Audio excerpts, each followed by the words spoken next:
Hi guys, and welcome back to 20 Questions With, and today's guest is a female automotive photographer who also does the track days for Track Obsession. So please welcome Katie Foster. Hi Katie, how are you? Hi, hello, I'm good, thank you. Are you? Not too bad, thank you. I'm excited for Cadwell next week. And me, it'd be really good, hopefully dry. Fingers crossed, dry weather. Fingers crossed, and you'll be the first person to see the Clio in the flesh. I'm going to be rubbing my hands all over it. Getting fingerprints. That's the one. So we're going to start off with 10 quick fire questions. Are you ready for them? Yep. So, favourite car? Ooh, money's no object. This one's easy. It's got to be a 911 GT2 RS. Ooh. Because they're getting harder, and because every time I've heard one, seen one, photographed one on a track, I'm like, daydreaming. What do I have to do? Yeah, it's a dream. So if money's no object, it's got to be that car. If money's an object, it's going to be an M3. E92, little paddles, that'll do. Good choices. Or a 2-car garage. 4-car garage. We'll get there. And your favourite track? Ooh, it's going to be one I've drove. So I want to say it's a tie. For me to drive and driving experience-wise is Donington and Alton, just because I've grown up being there, working there. But to drive them is something else. Donington, there's a bit of freedom. Alton, it just holds a place in my heart because it's classed as my own circuit in terms of where I work. But yeah, Donington and Alton, really. It's on par. So cats or dogs? Oh, dogs. Oh, dogs. And if you had to go to a restaurant and pick a 3-course meal, what would it be? Don't judge me, people. Don't judge me. I'm from Yorkshire, so it's got to be something easy to start, maybe a soup, just something easy. And it's got to be a proper full-on Sunday dinner. Yorkshire puddings, gravy, the lot for your main, and dessert can be out stodgy. Chocolate sponge or treacle sponge with custard. Proper traditional. Got to be, no other way. And who is your most inspirational driver? Oh, I got asked this question last week, in all fairness. There is a couple of people that stand out, but my main one is Colin McRae, because I grew up watching him, following him. Like, I've always watched a bit of rallying. Like, I think that's the one that holds a place in my heart, just because how fearless he were. There's obviously other more inspirational, but to me, he's the one that holds a place with myself, just because he's a nutter like me. Stands out the most. Yeah, definitely. And if you had to pick another sport apart from driving, what would it be? Running. So I used to do athletics when I was younger, and I'd love to think that somewhere deep within I could get back into it. Muscle memory. Well, memory and a lot of tired days, but I just inside me I'd be like, she'll come back out one day. She'll come back out. And are you a morning or evening person? Evening. I am so groggy in the morning. And your go-to hobby? Ooh. Other than doing track days and camera work. Oh, that is difficult actually. Probably just, I don't know, socialising. Like, it's nice, obviously, with what I do for work, it's nice to get out and actually see people, meet people, doing a bit of networking. It's nice to socialise. Definitely. And the scariest thing you've ever done? Can't admit this on camera. No, I'm joking. Probably jumping into it, business and self-employed. It's very lonely and it's very daunting because you've got no security. It's unknown, especially in sectors that I'm working within. It was very, very scary for me, but you soon find your feet. I feel like that's the deepest answer I've had the whole of this series. Oh, good. There's more to me than what meets the eye. And last but not least, if you had to describe yourself in one word, what would it be? I feel like I'm having a job interview. Probably fearless, just because I'll do anything. Like, you do anything to get by, I'll do anything in life. Like, chuck a bike at me and I'll go jump on a bike, chuck a car at me and I'll jump in a car. I'll have a good go at anything. So I'd say fearless. That's a good word. So that's the 10 scary questions done with. Not too bad. I'm going to ask you. I'm going to turn it around and ask you one day. That's going to happen one day. I know, I'm waiting for it where someone's going to turn around and be like, no, it's your turn to be interviewed. But the same questions, here you go. And I'm going to be like, oh, God. Yeah. They'll come for you. It will. Maybe everyone will sort of do like a joint call. Like when I've interviewed, we'll turn around and be like, no, Niles, here's 20 questions for you. That's it. We need to wait till you get to 20. There we go. Question. Frame Bex on questions. Yep, done that. Oh, God. Right. So are you ready for the more in-depth questions? Yep, hit me. Right, so number 11. Where did it all start for you in motorsport? So with what I do, it started with supercars really. So it was supercar industry that got me into the channels, the networking that I'm in. It was mainly within the supercar industry that I met instructors that are racing drivers, connections, team managers. And it was very quick for me over a couple of months. I had different ties, started doing track days. I think that is where it all stemmed from for me at a very young age. I was probably about 16, 17. I started doing supercar experiences, working on events team, and then it just took off from there. It was quite quick. But I'm also a nosy person, so if someone tells me the race, I'm like, what do you do? Watch lap times, where have you been? So I think that kind of helped. But yes, it was definitely that where it started. Amazing. And over the course of the past few years that you've been doing this, what barriers have you experienced and how have you overcome them?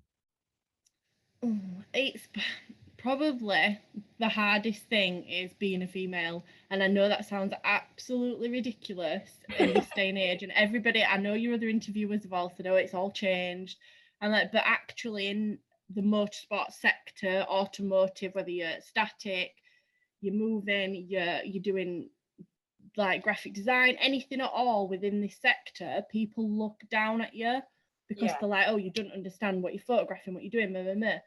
It's hard, and I think it's just being persistent with it. And for me, that's the barrier that's affected me the most, is straight away the outlook is, oh, she's a female, oh, what experience, etc., etc. And it's hard to, unless you are quite mouthy and outspoken like myself. I think that's where this, especially this side to motorsport and automotive, it can swallow people up and put people off. Media photography, as you'll all see, some of the best photographers I know in the industry are all males. Yeah. Now, whether that's because of the long days, it's not glamorous, it really isn't as much as it looks it. I'm not sure, but maybe that's just because some females have felt off put by the power in male dominance. Again, like you'll experience it yourself, it's hard to want to go straight into racing or to get into racing because you feel as though females don't really make it that quickly and it's harder. But for myself, I think that's the main one. The other thing for me would have been, it's like resources. So it's getting yourself known and a name out. It's getting people to know your name at circuits, for team principals to understand who you are as a person, and having that presence, I think, was another barrier, is being new to that side to it all. Because you're not a known name, people didn't want to let you in. People weren't sure about, oh, does she actually know what she's doing? Does she understand the dangers? Because it's as much as it is, you stood behind a barrier shooting cars, you're in on action, it's quite dangerous. And I think that's the other thing with females, is people think that, oh, we're a bit ditzy, we're just going to take it as, oh, it's fine, it doesn't matter what happened to me. But again, it's experience, I think, that shows. But yeah, mainly they're the two. So being a female and not having a presence is the two barriers that really put me back to start with. Definitely. And I think in all the aspects of motorsport, trying to make a name of yourself, if people know who you are, you've got credibility. And again, being a female, if you turn around and said to someone, oh, I'm a track day photographer, they'll be like, oh, cool, as a guy. But if you're a girl, they kind of, like say, they want proof almost. They want you to give evidence and support it rather than just taking it as it is. Yeah, especially within the track day community. I've as much as I've been shooting, I've just started, obviously, as you've seen yourself, driving, And even so, people want reassurance. What's that? Oh, you take photos. Oh, you did. I'm like, my logo's on your picture, on your profile picture. Like, my logo's there. Right there. It's hard, especially having that presence. So I think jumping in and getting involved, especially for myself with the track day side, having a go has made people actually take me a bit more serious, because I have noticed in the past 18 months, pre-COVID, getting a little car that were cheap, building it up, people have took me more serious, and it's becoming noticeable on my social presence. And actually, when I go to track days, people are like, do you know what, I'll go and talk to her, because she's not just a female. And even other way around, guys are probably put off by coming to me, or like yourself, some guys that want to do racing or are probably more adapted than both of us won't approach us to say, oh, can we have a chat? Oh, this, just because they're not sure. Whereas we're a different species as well. So I think that's what puts them off. But yeah, I've found that my presence is growing, and it does help, and more people are coming and having a chat with me. For me, I love to go to a track day and be like, oh, that white Clio's got so and so in. Oh, that's got this in. Oh, so it's nice to know the faces and the people genuinely behind that car. Because for a very long time, I'd say good 3 or 4 years, people, I'd get a couple of messages like, oh, do you know I am there? I'm so sorry. No, because people don't introduce themselves. You just see the cars for years on end. But it's nice now to actually have a community. Yeah, it is. It's so strange. It's like behind a screen. It's so strange. It is weird. I think that's one thing with social media, isn't it? You start to learn people through their Instagram name handles rather than the actual names. And then you're like, oh, you're so I'm like, oh no, you're XYZ. So like, rather than be like, oh, you're Becca Taylor, oh, you're driving Bex. It's like that way around, isn't it? It's like having two personas. It is strange. It's strange, but we'll roll with it. Yeah. Oh no, we're embracing it. And moving on, like you say, how you think sometimes it hasn't changed towards women. Do you think there has been a change over the years at all? Maybe like a little one that is starting to improve, or it really is just a really slow process? Sorry. No, absolutely. I get females. Some people are probably going to watch this and click on your link and things. They've approached me, especially photography side, media side, because they love cars too. As we've all seen on social media, on Instagram, influencers, it's not just makeup, it's not just hair products, it's not just clothing anymore. It's car brands, it's a turbo, it could be a turbo blanket, it's anything that people are actually taking serious. And females do like cars, females can work on cars. Sometimes we can do jobs that males can't, and I think social media helps with all this. It's definitely changed, but I do also believe it has changed because of technology and socials. As much as that might be a one-sided opinion, for myself, from what I've seen in evidence, social media has been a big factor with females being more involved and having that presence there. Drivers like Jamie Chadwick coming up in ranks, like watching someone grow from very young age, as though even though she's talent that were noticed very young, watching and grow. Even my personal friends, Sarah Moore, things like that, they've gone all the way up to actual W series, and it's kind of all a bubble that's just expanded and blown up. Like yourself going into Formula Women, you would never have heard about these opportunities if it weren't for social media. And I think that is what is needed. I think it has helped. It has definitely changed completely. I just wish that more people could come out doing it. Like, obviously, I know Formula Women, it's reached out to that many people and got them all enticed and pulling in. I've definitely seen, past 8 months, a massive influx of females wanting to actually get behind a wheel on a track day, which for me and for track day companies, it's a breath of fresh air, because one, it's another customer base, and two, somebody to relate to. Like, you feel almost, I don't feel almost swallowed by male dominant industry no more.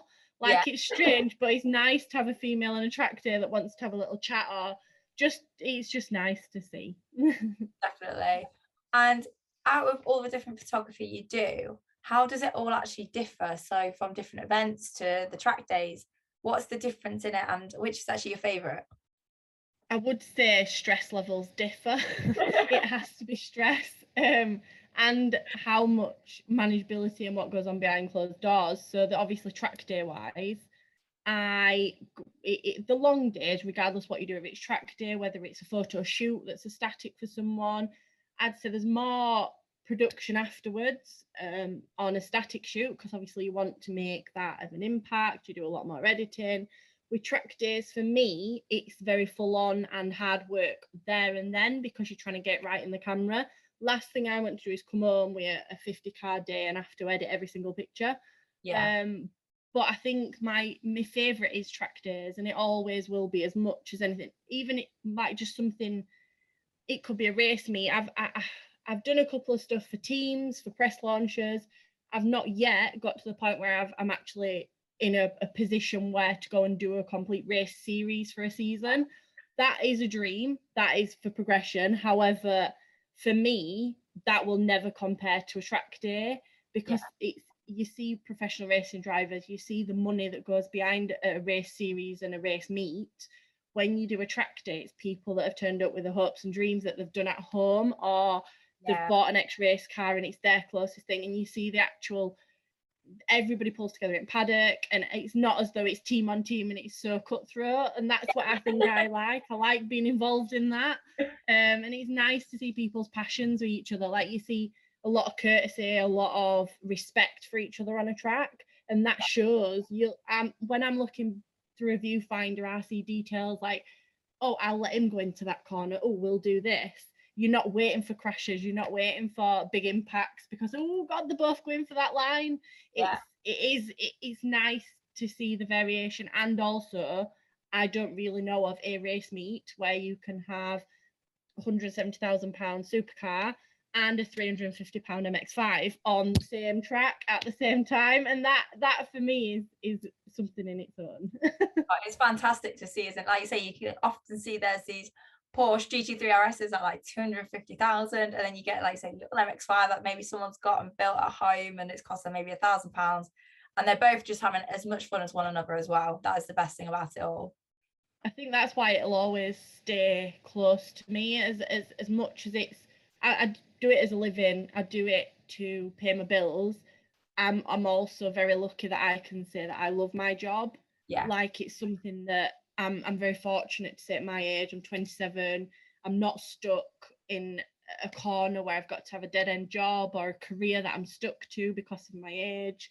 It's freedom for me, and it's an escape. And I think that's why that's the one that'll stick with me, because it is freedom. It's a day out that I thoroughly enjoy as much as it's job. It's good.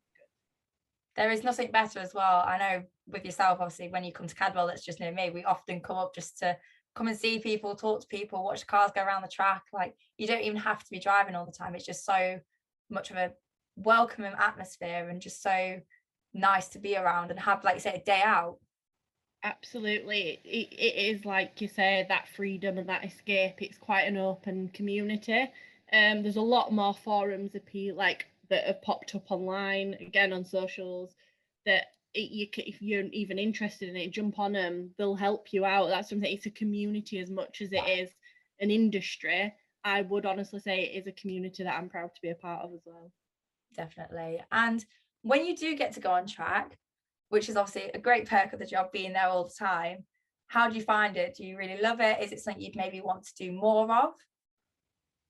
100%. So I've made grave financial mistakes in my first track day car. I fell for it. I was like, never wanted a Jack car, found this bright red MX5, absolutely fell in love with it, gave her a little name, shared her on Instagram, and I spent some good money on that car to get it to where I wanted it to be at. And literally overnight, my horizons changed, and I found myself one of my dream cars, which is on the bucket list. It was a Honda. And I think for me, having that confidence from literally just starting off, because I've been on track, I've drove cars, I've done the supercar days, which obviously aren't as high intensity, not as skilled. You've got an instructor sat with you. I did them from being 16, 17. I was driving the new, as soon as Aventador came out, a bright orange one, I were in it, 458, I were in it, because I'm like, I want to go. But yeah, so I've done that, and I knew that somewhere inside me I had to get behind a wheel for myself, have full control, let's just jump at it. And even at the time, I remember having the phone call with my dad, and my dad were like, well, what do you mean you're doing track days? It's like, you can't afford to do track days. And I'm like, no, I actually can. Like, I can do whatever I want with. It's to my budget, it's to my own choices, and I jumped straight in. It's never ever look back to what I've done. I'm very privileged. I completely understand that, and I understand that, like yourself, we're in fortunate positions right now at this time in our lives that we can have access to doing these things. But again, like you said, you haven't got to be driving. If you've not got a track day car, it doesn't matter. Come along, have a chat with us, come and see the cars for yourselves. I'm pre-COVID and out of COVID scenarios, I'm happy to take passengers out. Oh, definitely. They're all quite responsible. They're well put together. For, again, anybody watching this or like yourselves, come along and see us. We're not that scary. We'll all come and welcome you. But yeah, it's definitely changed my lifestyle as well. It's again escape for me, but it's also, dare I say it, it's opened a door, and I want to race for my 30th. So that's in the pipeline. We will see no more. But yeah, I'm currently trying to get as much seat time. So one end of country, next, as much seat time as I can at the minute. But yeah, yes. So it's definitely gave me the bug.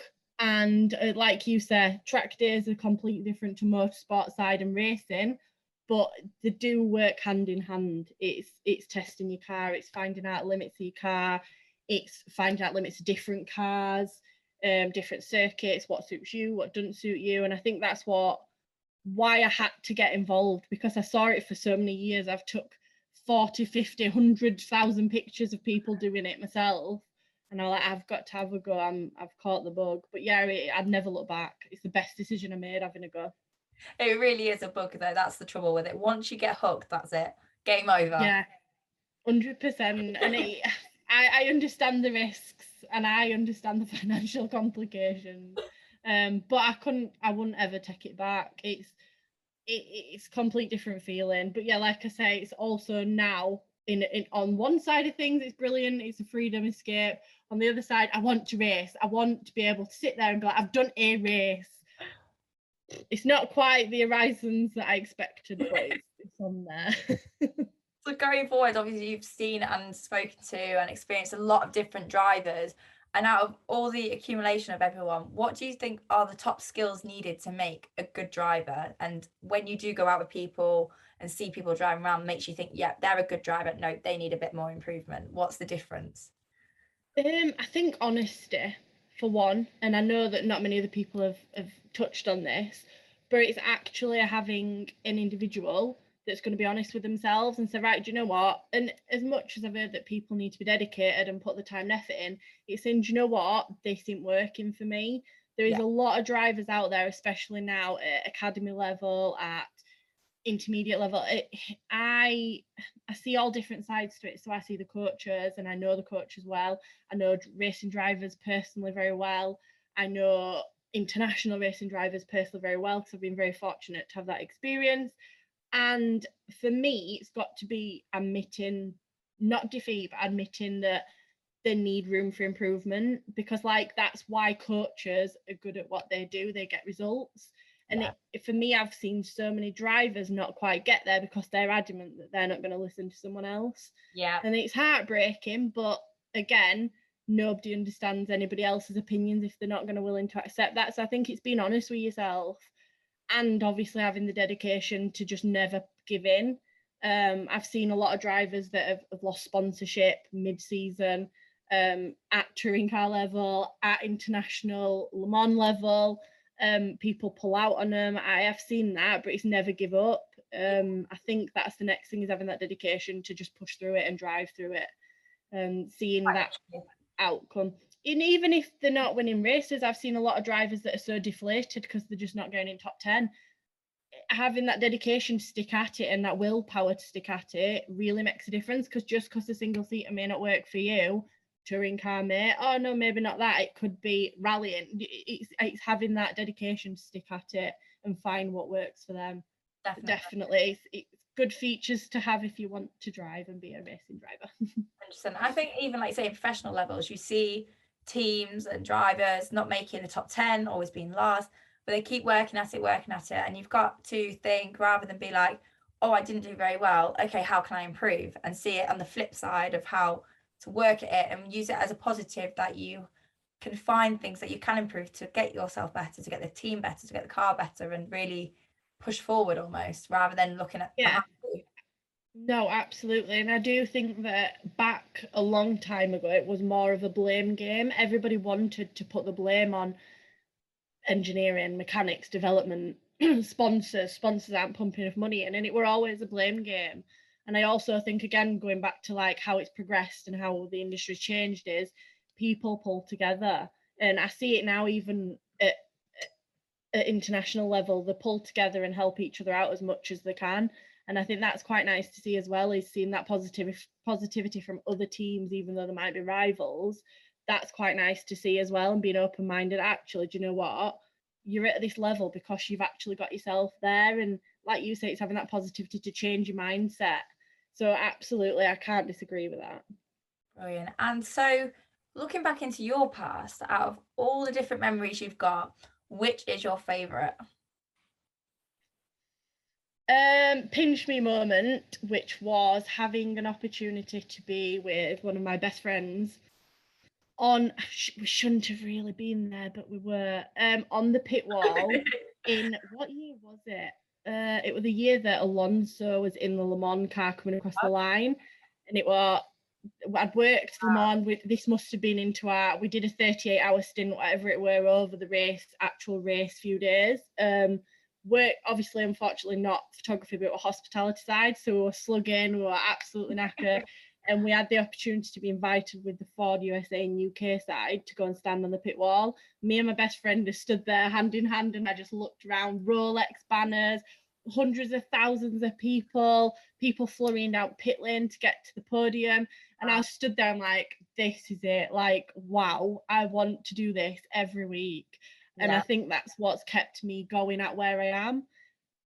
Being stood there in a garage with race cars that have got split seconds to change a wheel, a tyre, whatever it might be, fix that splitter because you split a split, especially in an endurance race, can make the difference. And I think being around that environment, that moment, will be with me till I die. It kind of stuck in my brain is, wow, what am I doing? And I need to get to this point where I'm studying every day. This is brilliant. That stuck with me. There's loads, of course, of being fortunate to meet people, but that was the one where it were a pinch me moment. We had no makeup on, we're absolutely sweating, it was really warm, but just to stand there and like watch the cars come across the line and just feel the buzz. 24 hours of driving between your drivers and just watching everyone just like come alive. It was like a raw emotion. I had a tear, and I was just like, oh my God. And I can't even explain it to people. I took pictures, I took videos, and I just still can't explain it. Yeah, it just came from your toes. It overwhelms you. But I think that's the one that I'll always be so lucky to know that I got to live and be there with. And always, maybe when you have one of those more down days, you can always think back and be like, this is why I'm doing it, to get to that point again. Yeah, absolutely. It keeps you going. And like I say, I keep the memories quite prominent on this phone. I make sure I'm there reminding me. So we've looked at the past, now moving on to the future. What are your aspirations now? Hard, because I have got to a point that I didn't expect to be at. I started obviously doing photography. I started doing different aspects of photography, ones that worked, one that didn't, never gave up, got into cars, never looked back. It's hard to see where it's going to go. My only goal will be just to be remembered.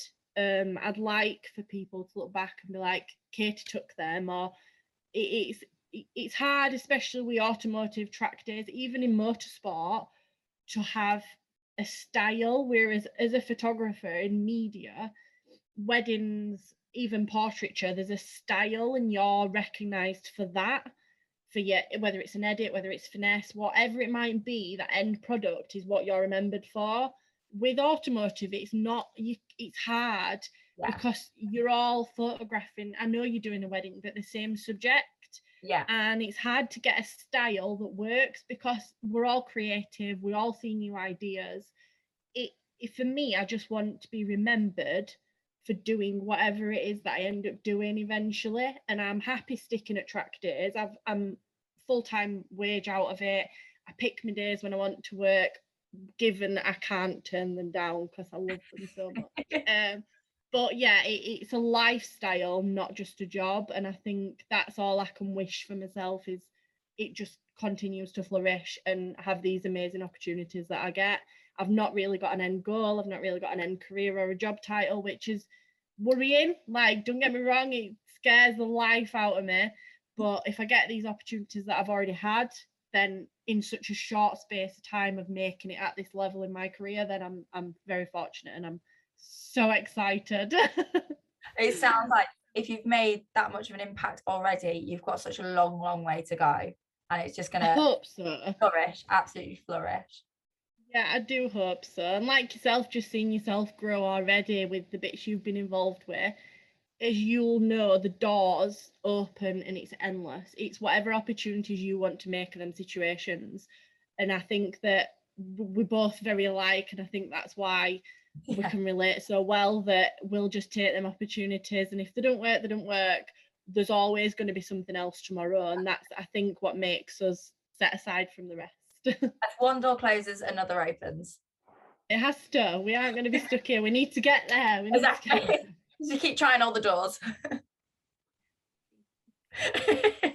So second to last question now. So for both track day driving, automotive photography, what are your best 3 tips for anyone looking to make it onto track or into photography? Never give up. Keep trying. Photography will stick with what I know at the moment, is know the realities. We can all sugarcoat it. Again, online social presence, we show you what we want you to see. It's not easy. You do a lot of hours, a lot of hard work for free. As much as everybody wants it to be the job, they want to earn a living, they see what I do, and I get messages weekly, daily. I have people voice noting me, tell me what I can do, I want to do this, I want to do it. I'm like, just literally jump at it. Just don't stop till you get noticed. Don't stop till you get through the door. Start in different avenues. And I think that's what people find really difficult, is they think that they can just come to a track day, get a business card, and come and do track days from there on. As I've explained and touched on some subjects here, I've done the events industry, I've done hospitality, I've even done the dark sides to it all. It is genuinely, you find whatever avenue you can, make your connections that way. And I think that, again, it's been hardworking and dedicated to get you through them doors that lead you to the end subject. It is hard, and there's days that I've stood there in the snow, in the rain, in the sunshine, where I feel like I'm about to pass out with a bright red face. There is days when I stand there myself and I'm like, I should just get an office job. Why have I not got an office job? But then obviously the reality hits home that you're free. You're outdoors, you're with like-minded people, it's a community. And for me, it's my life that it's turned into. And I think that's what people need to understand, is it's not a job. It's not a 9-to-5 job, and it never will be. It's endless, and it does turn into a life. It's lonely, especially automotive photography. Regardless what community you're in, whether it's a car club, you could be going to social meets, you could be doing, again, track days, motorsport, a race team. It's lonely because it's just you and your camera. There's no one else to pick up the pieces, there's no one else to pick up the stresses or the strains, and it does take over your life. So I think people need to have that open-mindedness to get to where they want to be without it affecting too much. You can't do it having a full-time job. I discovered that as well. Likewise with driving, you can have it on track days are perfect if you've got a full-time job and you want it as a hobby and you want to do something. But racing, to get to where you want to be, you have to put your life and soul into it, as you'll know yourself, as others watching this, and coaches will tell you it can't just be a 2-day-a-week thing.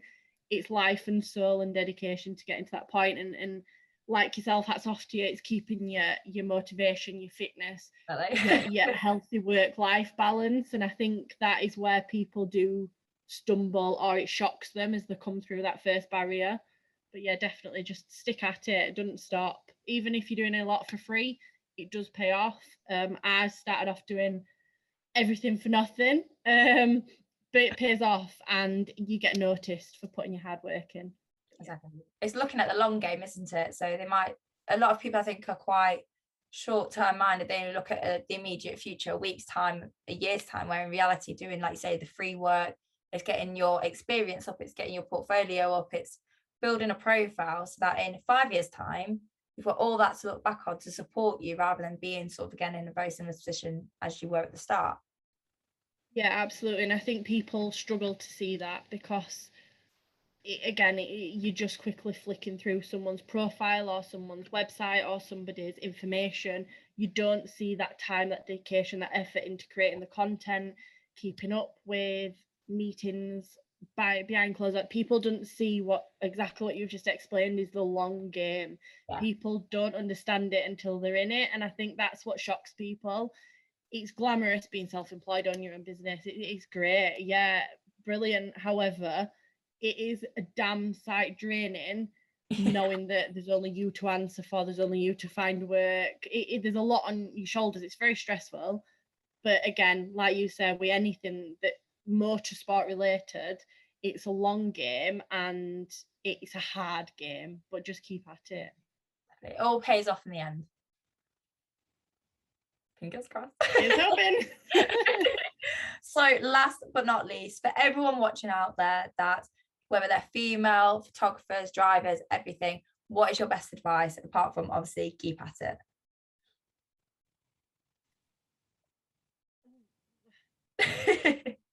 That's really difficult.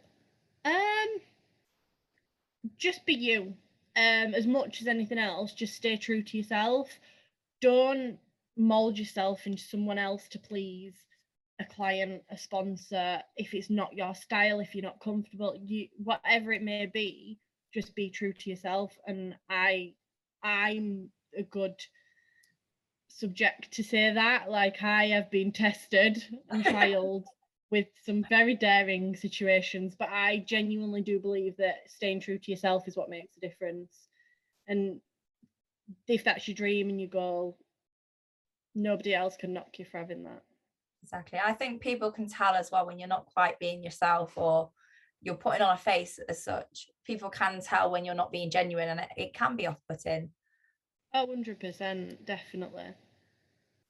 Well, there we go. That's all 20. You made it. I survived. Thank God, because we need the photos next week. Yeah, no, I'm too stressed. I can't come. I'm sorry. All right. But I hope you enjoyed it. I did. Thank you very much for having me. Thank you for being nice to be asked. I love it. Thank you.